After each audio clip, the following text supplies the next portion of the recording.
오늘은 하나님이 가장 기뻐하는 순간이라는 제목으로 하나님 말씀을 같이 나누겠습니다.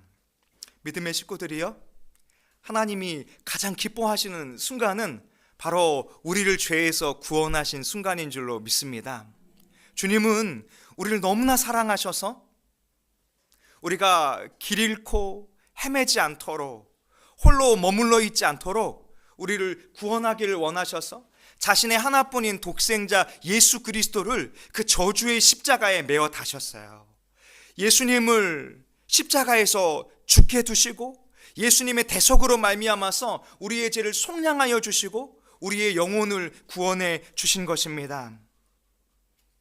누가복음 15장에는 잃은 것에 대한 비유가 세 가지 기록되어 있습니다. 잃은 양의 비유, 잃은 드라크마의 비유, 탕자의 잃어버린 아들에 대한 비유를 담고 있어요. 전부 이 비유들은 잃어버린 것을 되찾고자 하는 목자의 마음, 주인의 마음, 아버지의 마음이 담겨 있습니다. 오늘 그 마음은 바로 우리를 향한 마음이에요. 주님은 우리의 목자가 되어 주셔서 우리가 길을 잃고 방황하기를 원하지 않으세요. 우리가 아둔해서 때로는 어리석어서 세상을 향해 나아가다가 목자의 음성을 놓치기를 원하지 않으세요. 주인이 있기를 원하는 그 자리에 있기를 원하시는 것입니다. 주님은 아버지의 마음으로 우리가 당신을 때로는 외면하고 때로는 멀리할 때에도 늘 돌아올 수 있기를 바라보시고 다시 돌아올 때 우리를 정죄하지 않으시고 오히려 부둥켜 안고 잘하였다, 잘 돌아왔다 입맞추며 다시 이 아들의 자리로 또 기쁨의 잔치로 우리를 인도하여 주시는 줄로 믿습니다. 오늘 주님께서 이 비유를 하실 때 세리와 죄인들이 예수님 곁에 있습니다. 그들은 스스로 구원함을 얻을 수 없다는 것을 깨닫고 자신들이 죄인임을 깨닫고 예수님이라면, 예수님을 통해서 주시는 하나님의 말씀이라면 나를 회복시킬 수 있노라는 마음을 가지고 주님 앞에 서 있습니다. 그런데 그 예수님과 죄인들이 함께 있는 것을 보고 서기관들과 바리새인들은 마음이 불편합니다. 율법에 죄인들과 함께하지 말라라고 했는데 예수님이 지금 죄인들과 함께하면서 마치 서기관들의 시선에는 예수님이 율법과 충돌하고 있는 것처럼, 자신들의 가치관과 충돌하고 있는 것처럼 보이는 거예요. 99마리의 양들인 자신들과 함께 해야 하는데 길을 이탈한 죄인과 같은 이 잃어버린 양과 함께하는 것이 지금 서기관들과 바리새인들의 마음에는 불편했던 것입니다. 주께서 그들에게 비유로 이렇게 4절에 말씀하십니다. 너희 중에 어떤 사람이 양 100마리가 있는데 그 중에 하나를 잃으면 99마리를 두고 그 잃은 것을 찾아내기까지 찾아다니지 아니하겠느냐. 여러분, 함께하는 믿음의 식구들이 길을 이탈할 때 우리는 가슴 아파하며 새벽마다 부르짖을 수밖에 없잖아요. 우리의 가족들이 아직 주님 앞에 나아오지 못할 때 그가 회복될 수 있기를 소망하는 마음으로 날마다 부르짖잖아요. 우리가 일하고 있는 순간에도 몸은 일터에 있지만 마음은 그 영혼을 생각하고 돌아와야 할 텐데, 다시 믿음의 길을 찾아야 할 텐데, 다시 주님을 붙잡아야 할 텐데, 이런 간절한 마음을 가지고 살아가잖아요. 바로 주님이 목자의 마음이, 우리의 선한 목자 되신 예수님의 마음이 그러하다라고 말씀하고 있는 것입니다. 마태복음에도 동일하게 잃은 양의 비유가 18장에 기록되어 있는데요. 마태복음의 잃은 양의 비유는 여러 가지 배경이 같이 담겨져 있어요. 1절에 보면 그때 제자들이 예수께 나와 이르되 천국에서 누가 그니이까. 제자들은 생각하기를 천국에 가도 서열이 있다고 생각하는 거예요. 그래서 특별히 내가 예수님의 오른편에 혹은 예수님의 왼편에 서야 하겠다, 이런 생각을 가지고 있는 것입니다. 그런데 예수님께서 말씀하시기를 3절에 보면 진실로 너희에게 이르노니 너희가 돌이켜 어린아이들과 같이 되지 아니하면 결단코 천국에 들어가지 못하리라. 천국에 들어가서 얼마나 내가 높을 것인가를 고민하지 말고 내 마음이, 내 중심이 어린아이와 같은 마음, 주님을 전적으로 신뢰하고 전적으로 경외하는 마음이 있어야만, 믿음이 있어야만 천국에 들어갈 것이다, 이렇게 말씀하고 있는 것입니다.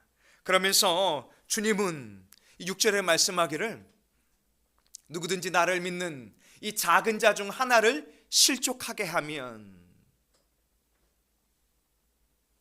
어린아이, 작은 자, 그들을 실족하게 해서는 아니 된다라고 말씀하고 있는 것입니다.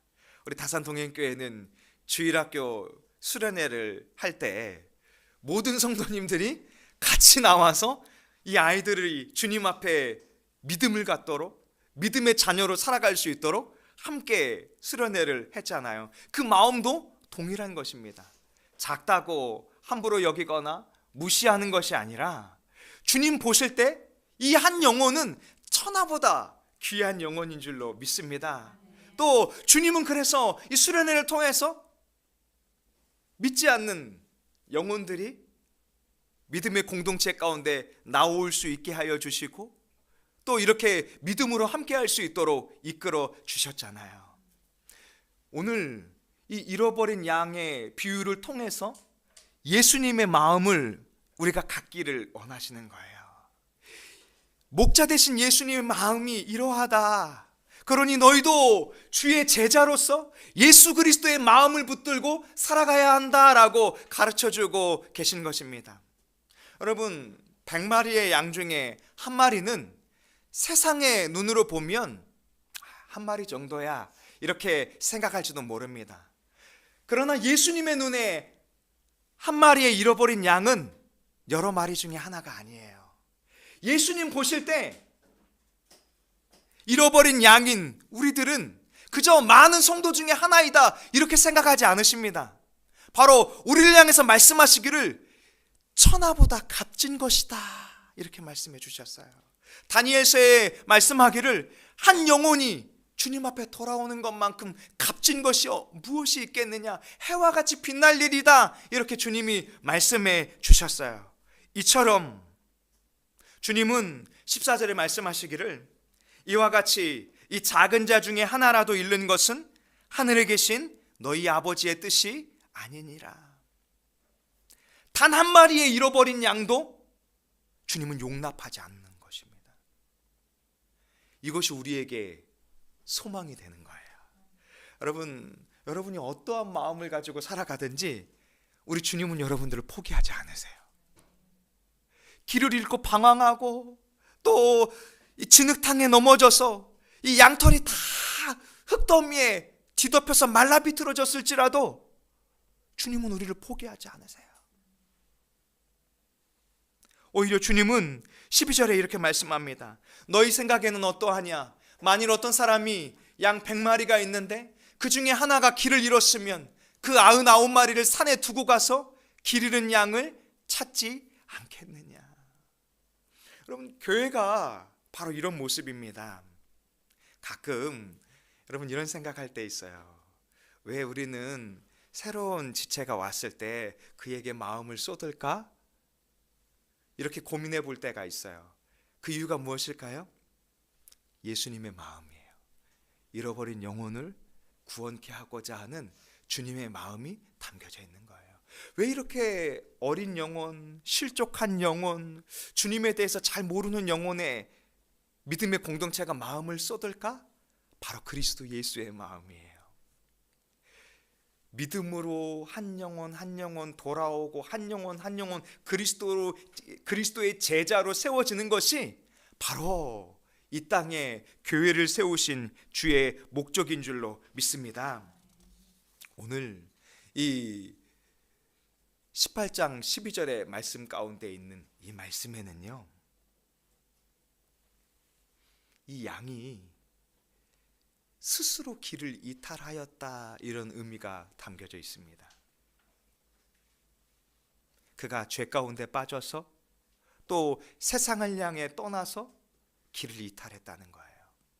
그럼에도 불구하고 목자는 포기하지 않죠. 또 우리가 오늘 살펴본 누가복음 15장의 말씀 가운데에는 그 책임이 목자에게 있다, 이렇게 말하고 있습니다. 여러분, 길은 누가 잃어버렸을까요? 양이 잃어버렸죠. 양은 10m 이상을 바라볼 수 없어요. 그래서 양은 세밀하게 목자의 음성을 들어야 합니다. 그런데 그가 목자의 음성을 놓치고 길을 잃고 이탈한 것입니다. 그럼에도 불구하고 주님은 말씀하기를, 나는 그 책임을 양에게 두지 않고 나 자신에게 둘 것이다. 그래서 주님이 친히 목자가 되어서 우리의 생명을 구원하기 위해서 기꺼이 자신의 생명을 내어주신 것입니다. 믿음의 식구들이요, 우리가 예수 그리스도의 십자가 죽으심과 부활을 우리의 눈으로 보면 이해할 수 없어요. 도대체 우리 같은 죄인을 위해서 왜 자신의 생명을 기꺼이 내어주시는가?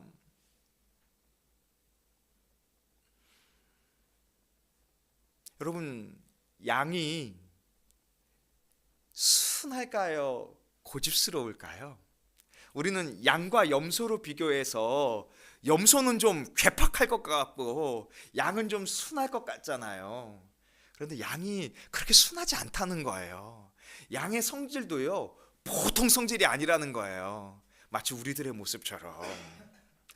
그런데 주님은 우리의 소견과 우리의 생각대로 살아가는 양들인 우리를 방황하고 잃어버리도록 내어버리지 않으십니다. 그리고 그 양을 찾기에 이르러서 찾았을 때 5절에 보면 이렇게 말씀하세요. 또 찾아낸즉 즐거워 어깨에 맬 것이다. 여러분, 몸무게가 어떻게 되세요? 제 몸무게는 좀 비밀이긴 한데 제 몸무게가 양의 몸무게랑 굉장히 흡사하거든요. 양이 이렇게 다 크면 대략 한 70kg 정도 된다고 해요. 근데 목자가 양을 어깨에 메고 온다고 한번 생각해 보세요. 그 목자의 몸무게와 흡사한 양을 자신의 어깨에 메고 어떻게 오겠다고 말씀하십니까? 찾아낸즉 즐거워 기쁨으로 오겠다, 이렇게 말하는 거예요. 여러분, 그 양의 모습이 어땠을까요? 길을 잃고 비탈에 넘어지고 진흙탕에 빠지고 계곡에 빠지고 그런 양의 모습이 어땠을까요? 그 털이 누더기가 되고 더러워지지 않았을까요? 그런데 목자는, 우리의 선한 목자는 너 좀 더러워, 나랑 좀 멀리 떨어져서 와, 이렇게 말씀하지 않으세요. 오히려 그 양을 자신의 어깨에 메고 기쁨으로 즐거워하면서 집으로 돌아오는 거예요. 그리고 6절에 말하기를, 집에 와서 그 벗과 이웃을 불러 모으고 말하되 나와 함께 즐기자, 나의 잃은 양을 찾아내었노라. 오늘 우리는 6절을 주목해야 하는데요, 이 목자가 벗과 이웃을 불러서 나의 잔치에 초청하고 있어요. 믿음의 식구들이요, 주님께서 우리를 예수 그리스도를 믿음으로 말미암아 주의 교회로 불러주신 것, 바로 주님의 잔치에 초청해 주신 것입니다. 예수 그리스도로 말미암아 하나님 나라에 들어갈 영원한 생명을 주신 것만이 아니라 이 땅에서 구원의 방주로서의 기쁨의 잔치에 우리를 초청해 주신 거예요. 그리고 주님의 대리자가 되어서 우리가 기쁨으로 양을 메어갈 수 있는 주의 제자의 삶으로 불러주신 것입니다. 여러분, 그 길은 고단한 길이 아니에요. 주님을 위한 길이고 우리에게 생명을 내어주신 그 사랑하는 주님을 위해서 우리가 기꺼이 살아갈 수 있는 길인 줄로 믿습니다. 그리고 주님에게 양 한 마리는요, 조금 더 큰 의미가 담겨져 있습니다. 100마리 중에 하나가 부족하면 99마리가 있는데 이런 것이 아니에요.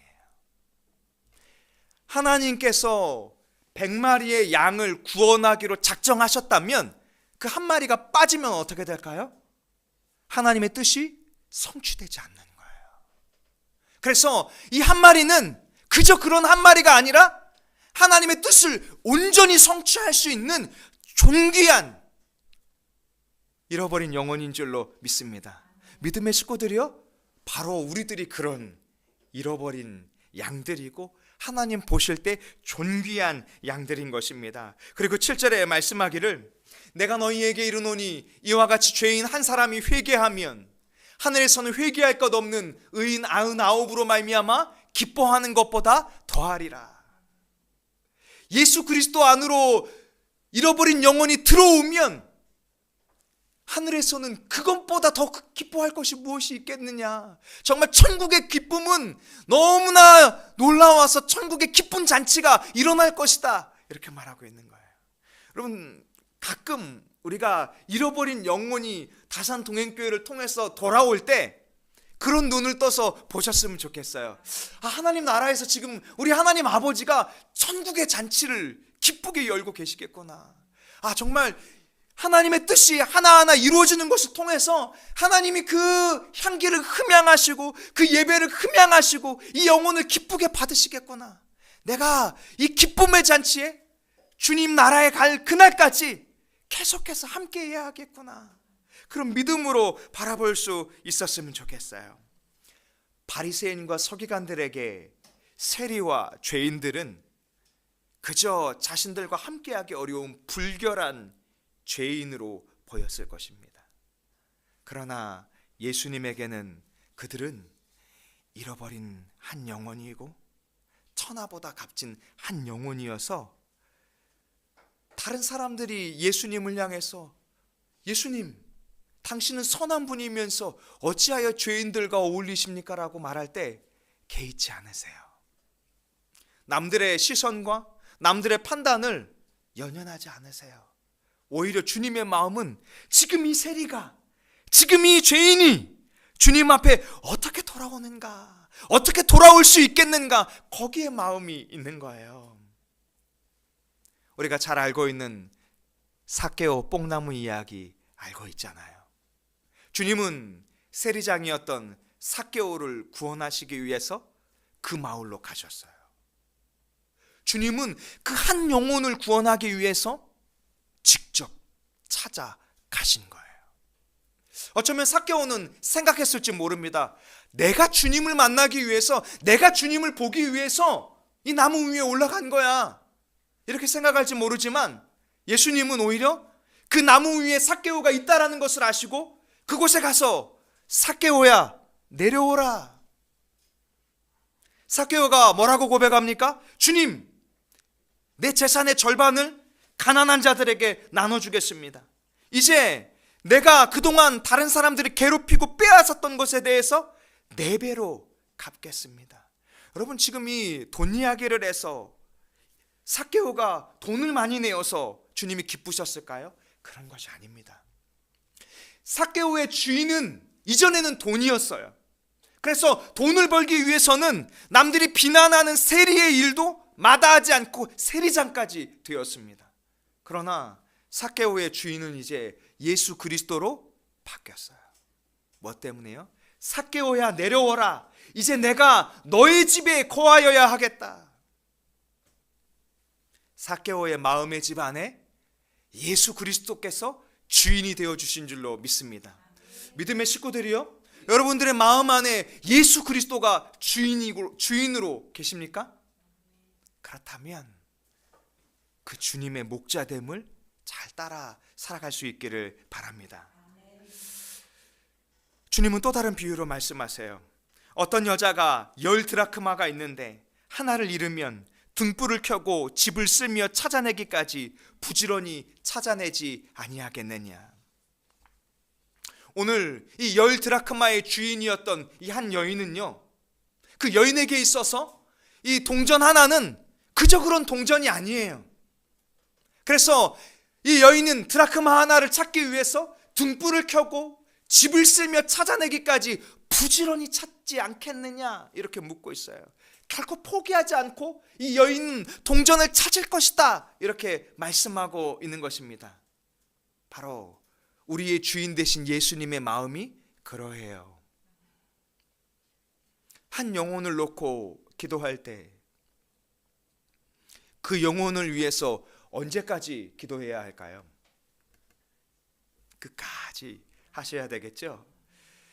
제가 몇 년 전에 들었던 이야기는요, 남편에게 그렇게 예수님을 믿으라고 권면했는데 맨날 교회 가자 그러면 남이아무타불 간센보살 이렇게 이야기하는 집사님 가정이 있었어요. 그런데 그 집사님이 어느 날 남편이 교회 갑시다 이렇게 얘기했더니 따라오더라는 거예요. 그러더니 예수님 믿어야 합니다 라고 하고 하나님 말씀을 같이 나누고 성경 공부를 나누고 이런 과정 속에서 지금 날마다 집에서 가정 예배를 드린다고 하더라고요. 그분이 누구냐면 우리 다산동행교회를 중개해 주신 우리 임무혁 집사님이에요. 그런 것처럼 불가능한 일이 아니라 20년이 넘도록 시간이 걸려도 포기하지 않으면 주께서 들으시고 역사하여 주실 줄로 믿습니다.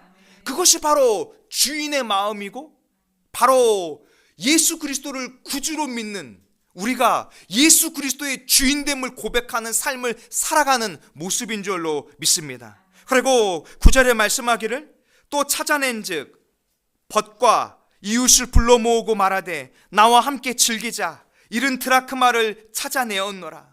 또 한 번 벗과 이웃을 불러 초청하지요.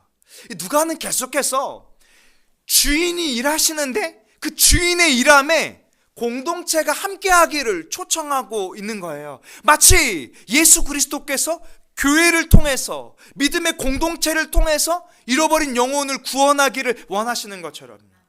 여러분, 우리가 왜 새벽마다 기도하고 왜 금요일마다 이곳에 모여서 부르짖어 한 사람 한 사람 가정의 식구들 한 명 한 명을 놓고 기도할까요? 왜 여러분들의 이웃들을 위해서 포기하지 않고 기도할까요?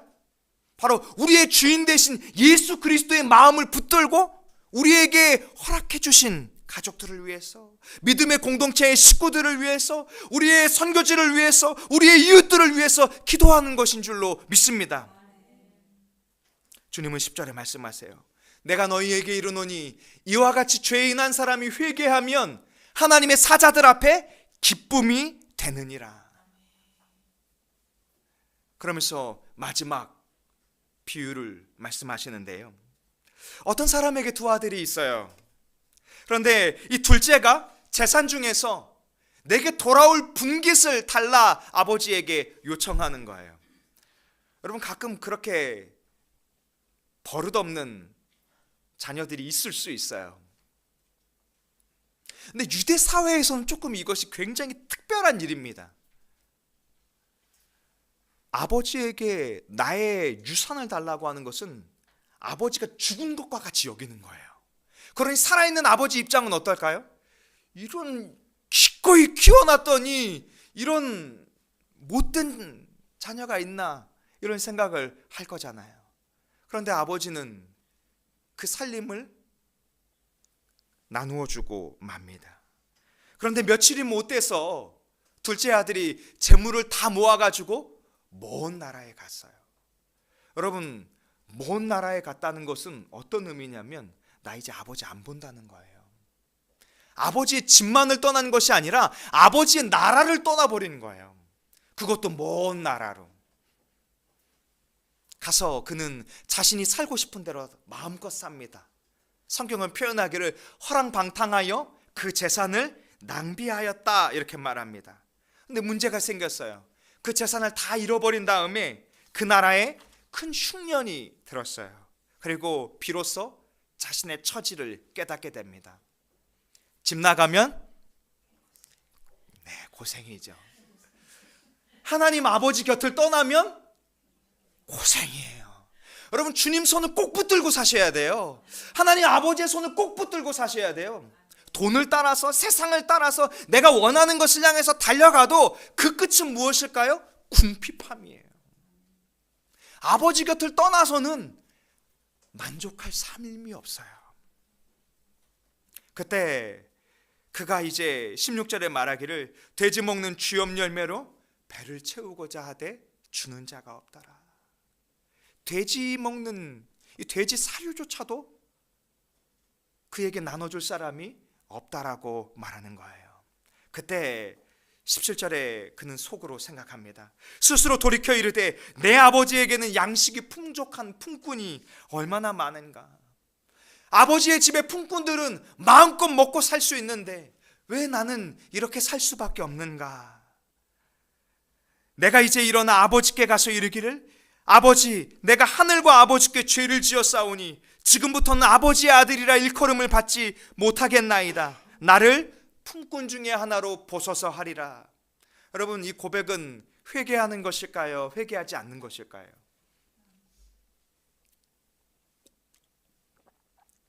회개하지 않는 거예요. 아버지의 곁에 아들로 돌아가는 것이 아니라 겸손을 가장한 것이지만 나를 종 중에 하나로 여겨주옵소서. 여전히 아버지의 마음을 모르고 있는 거예요. 여러분, 아버지에게는 잘해서 아들이 아니에요. 하나님 아버지 곁에 우리가 잘하고 우리가 능력이 많고 우리가 뛰어나서 주의 자녀들이 된 것이 아닙니다. 그저 우리는 주의 은혜로 하나님의 자녀들이 된 줄로 믿습니다. 이제 아들이 돌아오려고 다시 그 길을 떠났어요. 20절에 보니까 아버지께로 돌아가니라. 아직도 거리가 먼데 아버지가 그를 보고 측은히 여겨 달려가 목을 안고 입을 맞췄다. 어떤 누구보다 먼저 아버지가 그 아들을 품에 안았어요. 그리고 그 아들을 향해서 입을 맞추며 잘 돌아왔다라고 말합니다. 누구도 이 아들을 향해서 정죄하지 못하도록, 누구도 이 아들을 향해서 손가락질하지 못하도록 자신이 먼저 그 아들의 모든 허물을 덮어주는 거예요. 여러분, 이 아버지의 마음이 우리 하나님 아버지의 마음인 줄로 믿습니다. 그런데 21절에 아들이 이렇게 고백해요. 아버지, 내가 하늘과 아버지께 죄를 지었사오니 지금부터는 아버지의 아들이라 일컬음을 감당하지 못하겠나이다. 여러분, 이 고백에 아버지는 대답하지 않습니다. 오히려 아버지는 종들에게 명령해요. 우리 집에서 있는 가장 좋은 옷을 가지고 와서 이 둘째 아들에게 입혀라. 그의 손에 가락지를 끼워주고 그의 더러운 신발을 바꿔주고 그를 위하여 송아지를 잡고 잔치를 열어라. 이렇게 선포하고 있습니다. 그러면서 23절에 말하기를 살찐 송아지를 끌어다 잡으라. 우리가 먹고 즐기자.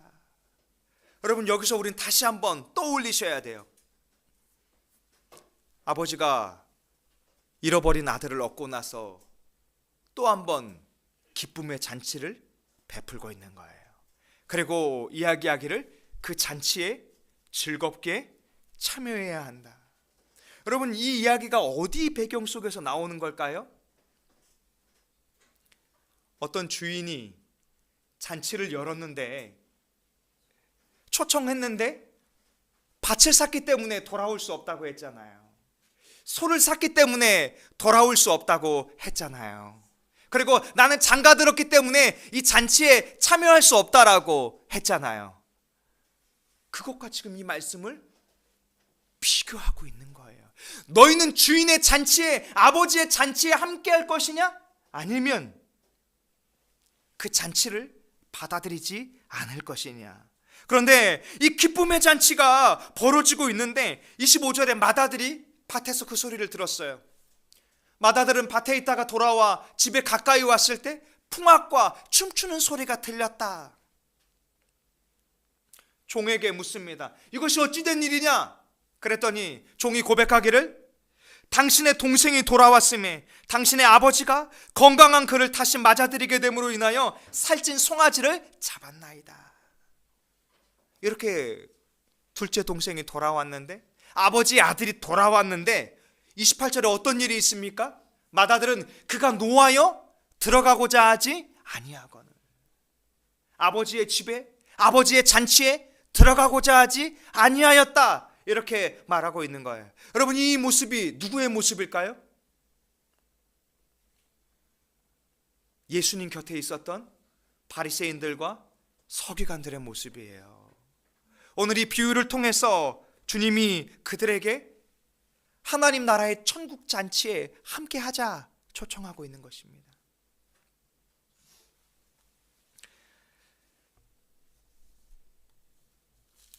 주님은 마다들에게 이렇게 말하세요. 31절에 보면 아버지가 이르되 너는 항상 나와 함께 있으니 내 것이 다 내 것이지 않느냐. 이 내 동생은 죽었다가 살아났으며 내가 잃었다가 얻었기로 우리가 즐거워하고 기뻐하는 것이 마땅하다. 믿음의 식구들이요, 우리에게 이 기쁨의 잔치가 주님이 우리와 함께 하기를 원하시는 잔치인 줄로 믿습니다. 여러분, 주님 앞에 나와 예배할 때 그런 기쁨의 잔치로 예배했으면 좋겠어요. 또 잃어버린 영혼을 위하여 우리가 구할 때 그런 주인의 마음, 목자의 마음, 아버지의 마음으로 살아가셨으면 좋겠어요. 그리고 주님은 우리에게 이제 내가 주인의 마음, 목자의 마음, 아버지의 마음으로 살아야 한다라고 말씀하고 있는 것입니다. 빌립보서 2장 5절에 보면 너희 안에 이 마음을 품으라 곧 그리스도 예수의 마음이니.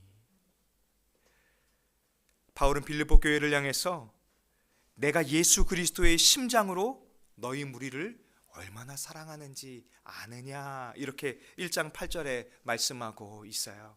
바로 우리를 향해서 그리스도 예수의 마음, 그리스도 예수의 심장을 가지고 살아가는 거죠. 여러분, 심장이 무엇을 합니까? 혈액을 공급하잖아요. 심장은 멈출 수 없잖아요. 우리가 그리스도 예수의 심장을 가지고 있는 자가 아니라 그 심장으로 살아갈 수 있는 믿음의 식구들이 될 수 있기를 원합니다. 기도하겠습니다.